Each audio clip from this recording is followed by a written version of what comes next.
Howdy. So today I'm going to talk about self-employment.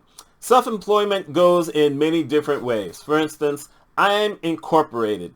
So I have done business where I've made hundreds of thousands of dollars within a year. But I've also had long periods of time where I've made almost nothing.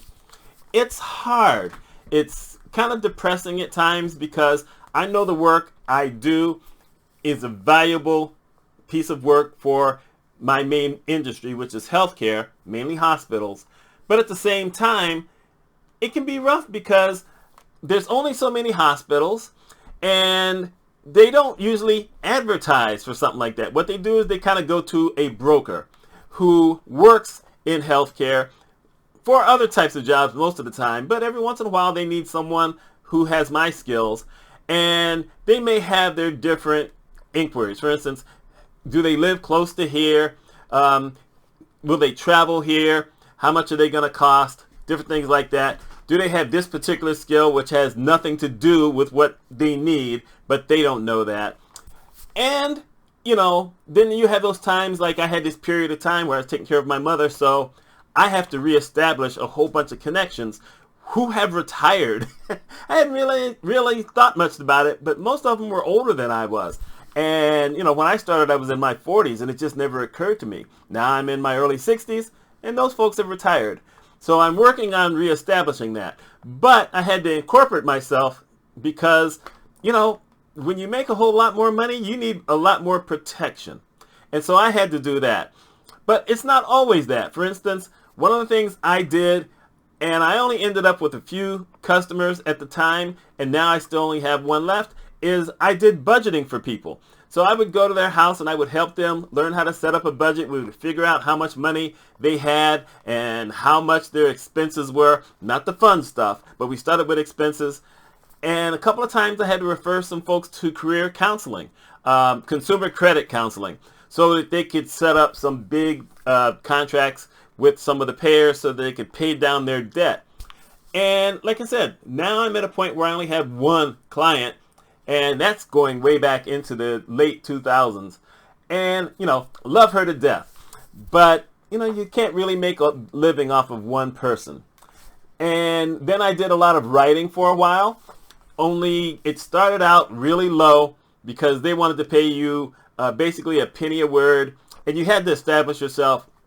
Then you made it up to 2 cents a word. At a certain point, I was getting $150 per article, but that dried up once the recession hit. So, you have those kinds of things. And what else? Oh, goodness. I have done leadership and diversity education and training, and a couple of times a little bit of coaching here and there. And it's hard because a lot of bad leaders don't realize they're bad leaders. They should, but they don't. And the companies that put them in the leadership positions don't know that they're bad leaders because they're bad leaders, and they don't know how to hire people who are better leaders. Because truthfully, overall, I think most people would agree they would want a good leader, someone who treats them right, someone who listens to their concerns, someone who sets up ways to get them good training, someone who knows how to train them, rather than someone who did the job, is moved into the job, but they don't know how to help other people to get better. They don't want other people to get better, so they worry about that. Diversity's always kind of been tough because diversity is one of those kind of things where you go in, you understand the culture, but you also understand there's going to be a lot of fight back or bounce back, whatever term you want to use. So that's difficult.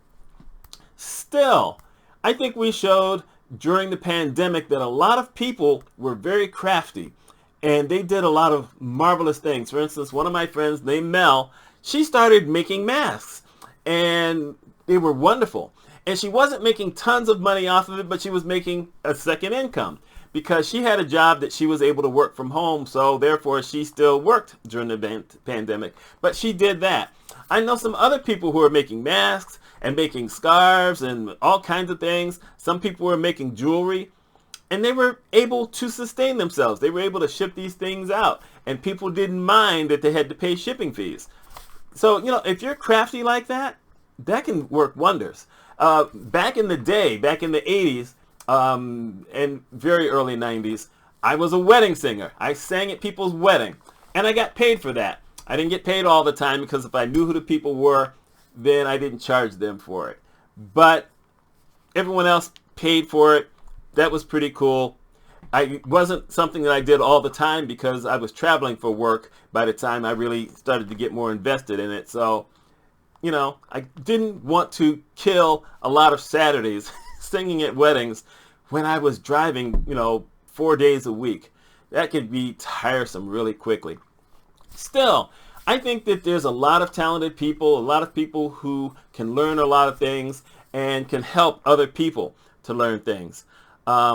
There's a book I have that's called The Millionaire Maker, and this lady named Laurel Langenmeyer is the one who put it together. And one of the things that she talked about is how everybody has either a secondary skill or a skill based off of work that they do that they can use for someone else. And sometimes they find that they can make more money working for themselves than they did working for their employer. And one of the examples she used in the book was talking about teachers.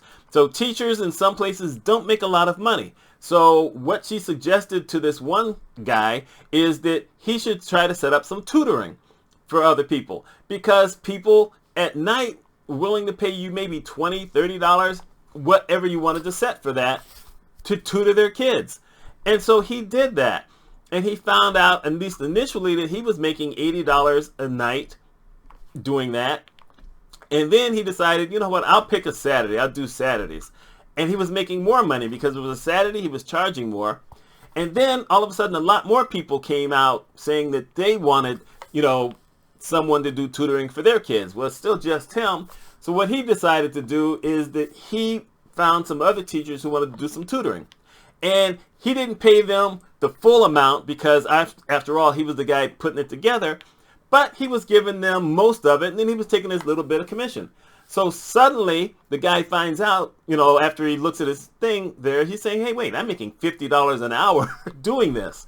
I think that I can wait for at least a year, finish off the school year, see how it's working out. And if this is working out well, then I don't need to be a teacher at all. And that's what he did. So he started this tutor business. And he basically ended up having a tutor business that covered almost 200-mile radius. And, you never expect things like that, but they can happen. So it says that if you think you have a skill or you want to try to make something, why not take a shot at it? You never know. Now, everyone's not going to make this kind of money. And that's one of the things that slightly bothered me when I was seeing all these people and all these articles talking about how I used my side hustle and I was able to make $100,000 in a year. That's going to happen. Some people are going to have that kind of luck. But most people don't have that kind of luck. Overwhelmingly, most people don't have that kind of luck. But maybe you can make something on the side. It's kind of like YouTube, where you have certain people who are making anywhere from $10,000 to $50,000 a month on YouTube. Most of us ain't going to get there. As a matter of fact, overwhelmingly, most of us are not going to get there. I think the percentage of people who are making that other, bigger money is probably somewhere around 0.4% of everybody who's on YouTube. But some people can get on there and maybe make $100 a month. That's not the worst thing in the world. And if you have a product, you can put your product down there, and that way you can make money off of your product as well as AdSense. So, it's things that you can look at that way. Yes, it's a learning curve. Yes, it's something else you have to track because you got to pay taxes on it. Yes, you must pay taxes on it. Otherwise, don't go telling everybody you're doing it. But you didn't hear that from me. Still, I think it's worth exploring. If you've got a job where it's just not making enough money, or you're bored with it, or that's not something you like, and you like other stuff, go do some of that other stuff. And then think about ways that maybe you can sell it. Heck, I know a guy who was working at a place where I used to go get breakfast, who was an artist. And he did some stuff, and he did an art show, so I interviewed him for 2 of my blogs. And then he was able to break out. And now he goes to art shows all across the country putting up his stuff. He's not Picasso, but what he's doing is stuff that regular people will look at and say, oh, that's kind of cool. I think I'll buy that. and that's how he's making his living. So, yes, I'm going to encourage you to at least think about it, whether you do it or not.